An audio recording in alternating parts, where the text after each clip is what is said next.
తన చర్యలతో ప్రపంచాన్ని ఉక్కిరిబిక్కిరి చేసే ఉత్తర కొరియా నియంత కిమ్ జోంగ్ ఉన్ తాజాగా మరొక సంచలన నిర్ణయం తీసుకున్నారు. ఈ సందర్భంగా ఆయన తన 13 ఏండ్ల కుమార్తెకు ఒక ముఖ్యమైన బాధ్యతను అప్పచెప్పారు.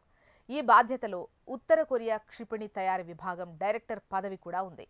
ఉత్తర కొరియా భద్రతకు కీలకమైన విభాగంగా పరిగణించే క్షిపణి తయారీ బాధ్యతను కిమ్ జోంగ్ ఉన్ తన కుమార్తె కిమ్ జూకు అప్పగించారని దక్షిణ కొరియా నిఘా అధికారులు చెబుతున్నారు. ఉత్తర కొరియా నియంత తన కుమార్తె పేరును కూడా మార్చి ఆమెను గుర్తించకుండా ఉండటానికి ఆమెకు ఆ పదవిని అప్పగించారట.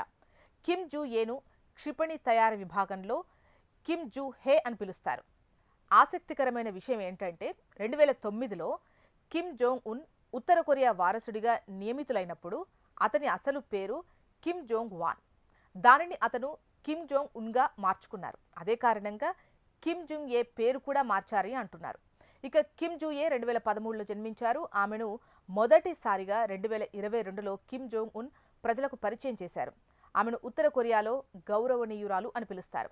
ఆమె తండ్రిలాగే కిమ్ జూ ఏ సాంప్రదాయ విద్యపై దృష్టి పెడుతోంది. కిమ్ జోంగ్ ఉన్ స్వయంగా తన కుమార్తెకు దౌత్యం, ఇతర విద్యలను బోధిస్తున్నాడు.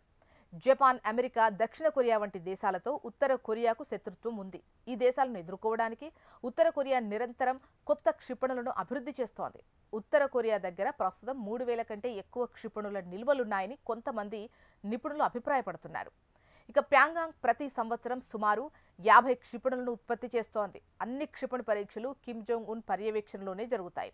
అక్రమాలకు పాల్పడే అధికారులను ఆయన కఠినంగా శిక్షిస్తారు. భవిష్యత్తులో ఆయన వారసురాలు కానున్న తన కుమార్తెకు ఇప్పుడు ఈ పనిని అప్పగించారని తెలుస్తోంది.